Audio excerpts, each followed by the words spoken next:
በጥቃት ሓይልታት ተደጊፎም ከም ዛላምበሳ ዝወጹ መናእሰይ ንምድሓን ኣብ ዕዳጋ ሐሙስ ከቢድ ግጭት ተኻይዱ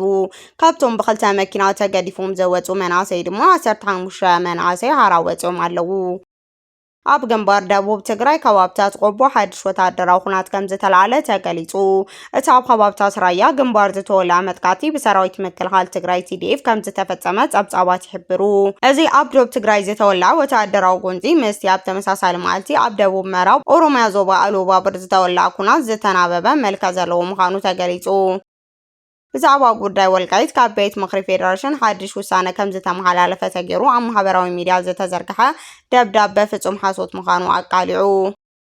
ቀዳማይ ሚኒስትር አብይ አሕመድ ንመራሒ ሱዳን ጀነራል አልቡርሃን ንሽምግልና ከም ዝሓተቱ ተገሊጹ ብተወሳኺ አብይ አሕመድ ብተናጸል ምስ ህወሓት ምስ መንግስቲ ኤርትራ ምስ መንግስቲ ሱዳን ኣብ ክልል ኣምሓራ ዝንቀሳቐስ ሓይሊ ፋኖን ከም ዘዘራረብ ተሓቢሩ ፕሬዚዳንት ኤርትራ ዝኾነ ኢሳያስ አፈወርቂ ሓድሽ መልእኽቲ ከም ዝተቐበለ ተገሊጹ በሰንኩ ኩናት ኢራን 42 ናይ ኣሜሪካ ወታደራት ነፈርቲ ከም ዝዓነዋ ተገሊጹ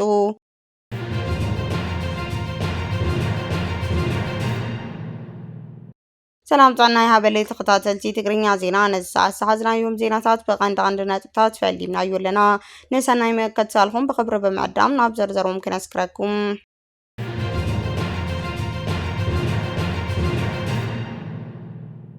በጥቃት ሓይልታት ተደጊፎም ካብ ዛላምበሳ ዝወጹ መናእሰይ ንምድሓን ካብ ዕዳጋ ሐሙስ ከቢድ ግጭት ተኻይዱ ካብቶም ብክልተ መኪና ተገዲፎም ዝወጹ መናእሰይ ድማ 15 መናእሰይ ሓርያ ወፂኦም ኣለዉ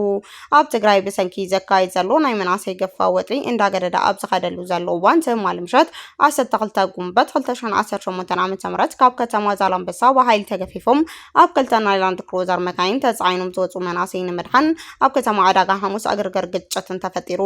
እቶም ብሓይልታት ተገፊፎም ዘተጓዓዙ ዝነበሩ መናእሰይ እተን መካይን ናብ ማእከል ከተማ ዕዳጋ ሐሙስ ኣብ ዝኣትዋሉ እዋን ናተን መካይን መስኮት ብምኽፋት ካብ ዛላምበሳ ብሓይሊ ተገፊፍና ኢና ዝወስዱና ዘለው ርዱና ብምባል ኣውያት ፈጢሮም ናይቶም መናእሰይ ናይ ርዱና ጻውዒት ስዒቡ ድማ ኣብቲ ከባቢ ዝነበረ መናእሰይ ድማ ዕዳጋ ሐሙስ ብቕጽበት ተወዲቡ ነቲ ጽርግያ ብምዕጻው ናዕቢ ፈጢሩ በዚ ዝተፈጸረ ምዕጻው መንገዲ ነቲ ሓንቲ መኪና ብሓይሊ ኣምሊዓ ክትሃልፍ ከላ እታ ካልአይቲ ላንድ ክሩዘር መኪና ግን ብህዝብን ብመናእሰይን ተታሒዛ እያ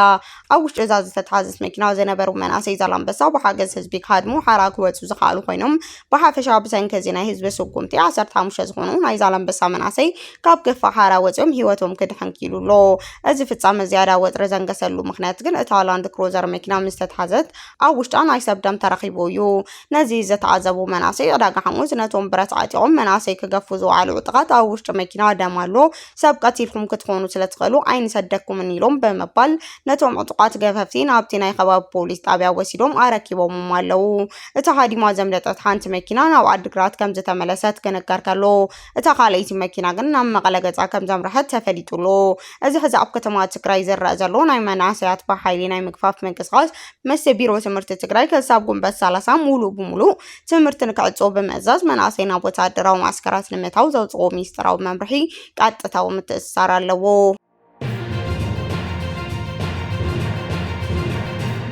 ኣብ ግንባር ደቡብ ትግራይ ከባብታት ቆቦ ሓድሽ ወታደራዊ ኩናት ከም ዝተወልዐ ተገሊጹ እቲ ኣብ ከባብታት ራያ ግንባር ዝተወልዐ መጥቃዕቲ ብሰራዊታት ምክልኻል ትግራይ TDF ከም ዝተፈጸመ ጸብጻባት ይሕብሩ ኣብ መንጎ ክልላት ኣምሓራ ትግራይን ቆቦን ዘዳው ከባቢ ቆቦን ዝተሓለፈ ክልተ መዓልታት ከቢድ ዕጥቃዊ ኩናት እንዳካየደ ምዃኑ ናይቲ ከባቢ ምንጭታት ሓቢሮም እቲ ኣብ ደቡብ ትግራይ ዝተወልዐ ወታደራዊ ጎንፂ ምስቲ ኣብ ተመሳሳሊ መዓልቲ ኣብ ደቡብ ምዕራብ ኦሮሚያ ዞባ አሉባቡር ዝተወልዐ ኩናት ዝተናበበ መልክዕ ዘለዎ ምዃኑ ተገሊጹ እቲ ኣብ ትግራይን ኦሮሞን ኣብ ተመሳሳሊ ግዜ ዝተወልዐ ጎንፂ ኣብ ሓፈሻዊ ሰላም ምርግጋፅ ሃገር ሓድሽ ስጋት ጸጥታ ፈጢሩሎ ነቲ ኣብ ቆቦ ከባቢ ዝተኸፈተ መጥቃዕቲ ዝጨመሩ ዕጡቓት መን ምዃኖም ብወገን ዝተዋሃቦ ሓበሬታ ዋላ እኳ እንተዘይሃለየ ኣብቲ ከባቢ ዝርከቡ ወገናት ግን እቲ መጥቃዕቲ ብሰራዊት ምክልኻል ትግራይ TDF ከም ዝተፈጸመ ይገልጹ ኣለዉ እዚ ናይ ቆቦ ጎንፂ ብሃንደበት ዝተለዓለ ዘይኮነስ ኣብዚ ሰሙን እዚ ወሃብ ቃል TDF ዝኾኑ ኮሎኔል ገብረ ጻድቅ ካብ ዝሃብዎ ኩናት ዘለኣልዎ መልእኽቲ ቀጥታዊ ምትእስሳር ከም ከም ዘለዎ እንዳተገለጸ ይርከብ። ኮሎኔል ገብረ ጻድቅ ኣብ ዘቀረበ እዋን ኣብ ዝሃበዎ ቃለ መሕትት ኣብ መንጎ ትግራይን ፌደራል መንግስትን ዘሎ ናይ ምትፍናን ዘጋድድ ሓሳብ ሂቦም ነይሮም። መንግስቲ ፌደራል በብመዓልቱ ዝቅተል ብከባቢያ ዝጠሚ ደሞዝ ዝኽልኽል ከምኡውን ነዳዲ ዝኽልኽል ህዝብና ሒዝና እጥቅኩም ፍትሑ እንዳበለ እሺ ኣይንብልን ፈጺምና ክኸውን ኣይኽእልን ክብሉ ገሊጾም ህዝቡን እንተኾነ ኩሎም ሕቶታት ብሰላም እንተዝምለሱ ይሕሸና ካብ ዝወጻኢ መሬትኩም ኣይንምልስን ተፈናቀልቲ ኣይንምልስን በጥሜት ሞቱ ከናጥፋኣኩም ኢና ወዘተ ዝኣመሰሉ እንተኮይኑ ርእስና ንምክልኻል ክንግደድ ኢና ኢሎም ነይሮም። እዚ ናይ ገብረ ዓዴት ተሪር መጠንቀቕታ ህዝና ኣብቲ ኣብ መሬት ዘሎ ጎንፂ ምቕያሩ ካብ ውዕል ሰላም ፕሪቶርያ ንድሕሪት ዝነበረ አንጻራዊ ምርግጋም ሙሉ ብሙሉ ኣብ ትሕቲ ከቢድ ሓደጋ ዘውደቆ ኮይኑሎ። ብካልእ ወገን ምስቲ ናይ ዶብ ራያ ዝተለዓለ ወጥሪ ብዝተናበበ መገዲ ኣብ ክልል ኦሮምያ ዞባ ኢሉባቡር እውን ካብ ዝሓለፈ 2 መዓልትታት ኣብ መንጎ ጥቃት ጉጅለ ሓይልታት ጸጥታ ከቢድ ኩናት እንዳተካየደ ምዃኑ ተፈሊጡሎ። ይኹን እምበር እቲ ኣብ ከባቢ ብሰንኪ ዘሎ ስልክን ኢንተርኔትን ምቁራጽ ናይቲ ጸጥታ ስጋኣት ምክንያት ብሰንኪ እቲ ግጭት ዝበጽሐ ሰብኣዊን ዋሳዊ ጉድኣት ክሳብ ሕዚ ብንጹር ክፍለጥ ኣይከኣለን። ተዓዘብቲ ከም ዝበልዎ ኣብቲ ሃገር ኣብ ክልተ ዝተፈላለዩ ኣንፈታት ብተመሳሳሊ ግዜ ከም ዝበልዎ ናይ ዕጥቅን ግጭት ምጅማሮም ቆላዕቲ ሓይልታት ሰራዊት ብልጽግና ንምክፋል ተባሂሉ ዝተገበረ ስትራቴጂካዊ ኣካይዳ ክኸውን ከም ዝኽእል ይግምቱ። ክሳብ ሕዚ ካብ ክልቲኦም ክልላዊ መንግስቲ ይኹን ካብ ፌደራል ብወገን ዝተውሃበ ንጹር መግለጺ የለን። ብዛዕባ ጉዳይ ወልቃይት ካብ ቤት ምክሪ ፌደሬሽን ሓድሽ ውሳነ ከም ዝሓለፈ ተገይሩ ማሕበራዊ ሚድያ ዝተዘርግሐ ደብዳቤ ፍጹም ሓሶት ምዃኑ ተገሊጹ። ብዛዕባ እቲ ኣስመላሽ ኮሚቴ መንነት ወልቃይት ዝቐረበ ሕቶ ኣመልኪቱ ቤት ምክሪ ፌደሬሽን ውሳነ ከም ዘሕልፎ ዝገልጽ ኣብ ማሕበራዊ መራኸቢ ብሰፊሑ ክመሓላለፍ ዝወዓለ ደብዳቤ ፍጹም ሓሶት ምዃኑ ተፈሊጡ። ኣፈ ጉባኤ ቤት ምክሪ ፌደሬሽን ኣቶ ኣገኘሁ ተሻገር ወግዓዊ መብርሂ ዝሃቦ ክኸውን ከሎ እቲ መግለጺ ካብ ቤት ምክሪ ዘይወጽእ ብናይ ፎቶ ቅንብር ዝተሰርሐ ናይ ፈጠራ ሰነድ ምዃኑ ኣረጋጊጹሎ። እቲ ኣብ ማሕበር መራኸቢ ክዛወር ዝረአ ዓብዪ ናይ ቀይሕ ሕብሪ ናይ ክሲ ምልክት ዝተገበረሉ ናይ ሰነድ ምስሊ ሓቃውነት ዘይብሉ ምዃኑ እዩ ተገሊጹ ዘሎ። እዚ ዝወፀ ደብዳቤ ናይ ወልቃይት ማንነት ኣስመላሽ ኮሚቴ ዘቕረቦ ናይ መንነት ናይ ርእሰ ምሕደራ ውሳነ ሕቶ ተቐባልነት ዘይብሉ ሙሉ ብሙሉ ውድቂ ዝተገበረ ብምባል ከም ዝወሰነ ተገይሩ ብሓሶት ተጻሒፉ ይርከብ። ኣፈ ጉባኤ ቤት ምክሪ ፌደሬሽን ዝኾኑ ኣገኘሁ ተሻገር ነዚ ፍጻመ ዝኣመልኪቶም ኣብ ዘውፅዎ መግለጺ ድማ ከምዚ ኢሎም ኣለው። ሰላም ክቡራትን ክቡራንን ቤት ምክሪ ፌደሬሽን ኣብ ጉዳይ ወልቃይት ዘውፅኦ መግለጺ እዩ ብምባል ኣብ ማሕበራዊ መራኸቢ ዘዛወር ዘሎ ደብዳቤ ፍጹም ሓሶትን ብቅንብርን ፎቶ ዝተሰርሐ ምዃኑ ክገልጽ ፎቶ ክብሉ ጽሒፎም እቶም ኣፈ ጉባኤ ወሲሖም ከም ዝሕብርዎ ነዚ ናይ ህዝብን ሰላም ድሕንነት ዘውፅእዎ ናይ ሓሶት ሓበሬታ ኣብ ማሕበራዊ መራኸቢታት ዝተዘርግሑ ዘለዉ ኣካላት መን ምዃኖም ንምፍላጥ ናይ ምጽራይ ስራሕ ክካየድ እዩ ኢሎም ነቶም ጥፋተኛታት ድማ ኣብ ትሕቲ ቁጽጽር ብምእታው ናብ ሕጊ ናብ ምቕራብ ከም ዝሰርሑ ኣፍሊጦም ኣለው።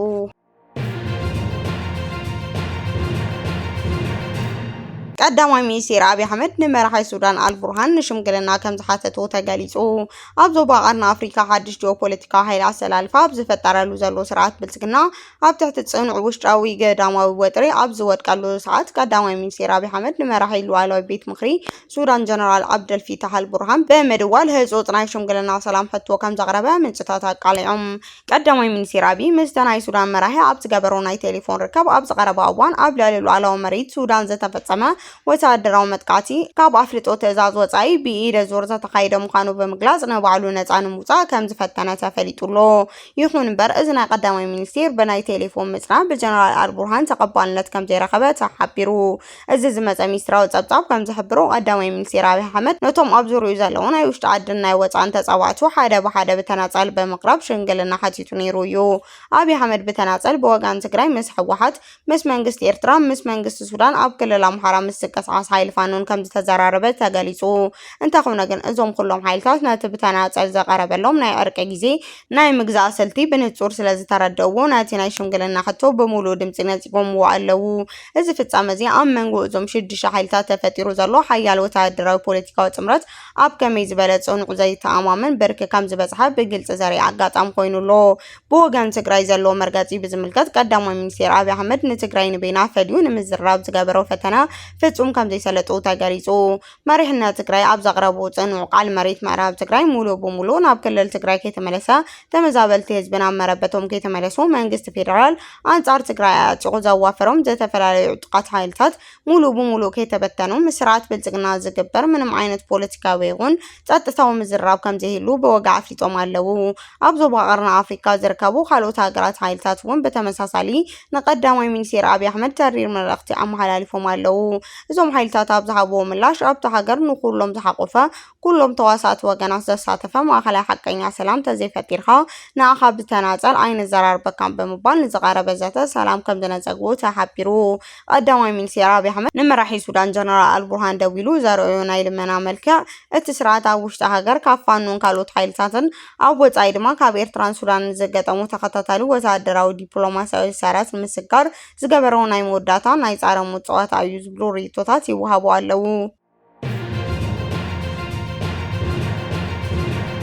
ፕሬዚዳንት ኤርትራ ዝኾነ ኢሳያስ አፈወርቂ ሓድሽ መልእኽቲ ከም ዝተቐበለ ተገሊጹ። እቲ ንነዊሕ ዓመታት ዝገዝእ ዘሎ ፕሬዚዳንት ኢሳያስ አፈወርቂ ኣብ ውሽጢ 2 መዓልቲ ካብ ሃገር ዓለም መልእኽቲ ከም ዝተላኸሉ ተሓቢሩ። መራሕቲ ዝተፈላለዩ ሃገራት ብምኽንያት መበል 35 ዓመት በዓል ናጽነት ኤርትራ ናይ እንኳዕ ኣብጽሕኩም መልእኽቲ ናብ መራሒ ሻዕብያ ሰዲዶም። መራሕቲ ዝተፈላለዩ ሃገራት መንግስቲ ብምኽንያት መበል 35 ዓመት ጽምብል በዓል ናጽነት ኤርትራ ንህዝቢ መንግስትን ኤርትራ ናይ ዮሃና መልእኽቲ ከም ዘመሓላለፈ ሚኒስቴር ዜና ሓቢሩ። ፕሬዚዳንት ሪፐብሊካል ጋና ድራማኒ ማሃማ ፕሬዚዳንት ፈረንሳይ አማኑኤል ማክሮን ናይ ኮመንዌልዝ አውስትራሊያ ጀነራል ጎቨርነር ወታደር ሳም ሞስቲን ካብቶም ናይ እንኳዕ ደስ በለኩም መልእኽቲ ዘመሓላለፉ እዮም።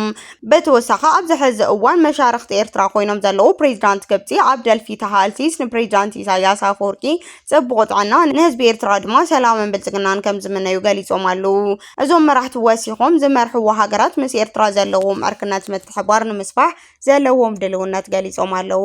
ፕሬዚዳንት ግብፂ ዝኾኑ ዓብደል ፋታህ አልሲሲ ኣብ መንጎ ኤርትራን ግብፅን እንዳማዕበለ ዝኸድ ዘሎ ድልዱል ታሪካዊ ርክባት ንምልዓድ ንረብሓ ክልቲኦም ህዝብታት ኣብ ዝተፈላለዩ ጉዳይ ዝግበር ናይ ክልተኣዊ ምክክር ምትሕብባር ናብ ዝለዓለ ብርኪ ክሰጋገር ምዃኑ ዘለዎም ጽኑዕ እምነት ገሊጾም ኣለዉ። ኤርትራ ነጻነታ ካብ እትረክብ 35 ዓመት ዝገበረት እትኸውን ክሳብ ዛጊድ መረፃ ዘካየደት ሃገር እያ። ኣብ ዕጥቃዊ ቃልሲ እታ ሃገር መራሒ ግንባር ህግደፍ ዝነበረ ኢሳያስ አፈወርቂ ክሳብ ዛጊድ ነታ ሃገር ብውልቀ መላኽነት እንዳመርሐ ይርከብ። በሰንኮ ኩናት ኢራን 42 ናይ ኣሜሪካ ወታደራት ነፈርቲ ከም ዝዓነዉ ተገሊጹ። ኮንፈረንስ ምርመራ ኣገልግሎት ሕቡራት መንግስታት ኣሜሪካ ኣብ ዘውፅኦ ሓድሽ ወግዓዊ ጸብጻብ ከም ዝሕብሮ መስ ኢራን በሰንኪ ዝተወልዐ ኩናት 42 ናይ ኣሜሪካ ወታደራዊ ነፈርቲ ሙሉእ ብሙሉእ ከም ዝዓነዋ ወይ ድማ ከቢድ ጉድኣት ከም ዝበጽሐን ኣረጋጊጹ።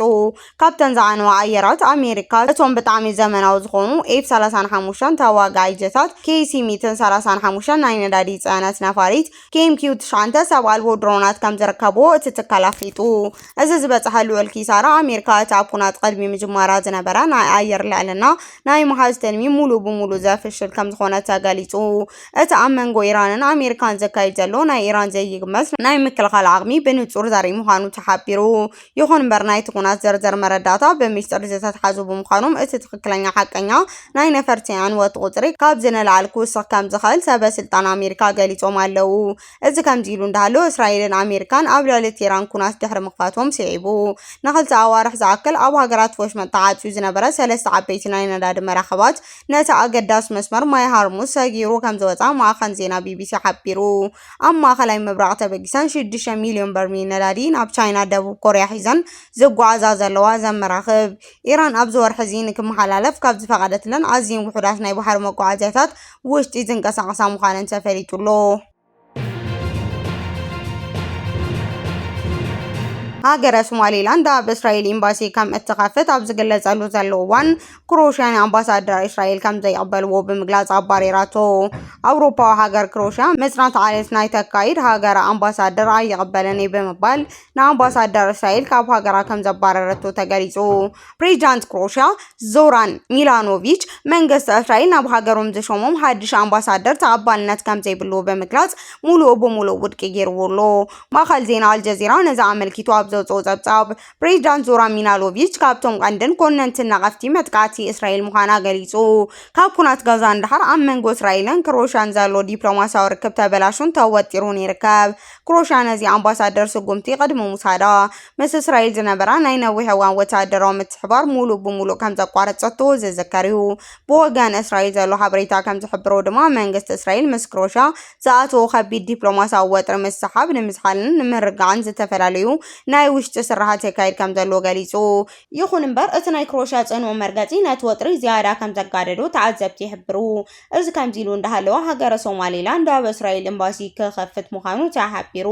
ካብ ሶማልያ ዝተፈለየት ሶማሌላንድ ኣብ ቀረባ እዋን ኣብ እስራኤል ኤምባሲ ክትኸፍት ምዃና ኣምባሳደር መሐመድ ሃጊ ዕላው ገይሩሎ።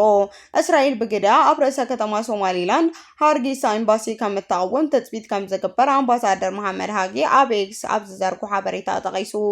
እስራኤል ኣብ ወርሒ ታሕሳስ ንሶማሌላንድ ናፃ ሉዓላዊነት ሃገር ብምባል ኣፍልጦ ከም ዝሃበታ ዝዝከር እዩ። ሚኒስቴር ጉዳይ ወፃኢ እስራኤል ጌዲዮን ሳር መኽፋት ኤምባሲ ምስ ሶማሌላንድ ዘለዎ ርክብ ንምጥንኻር ካሊእ ትርጉም ዘለዎ ስጉምቲ ከም ዝኸውን ገሊጹ።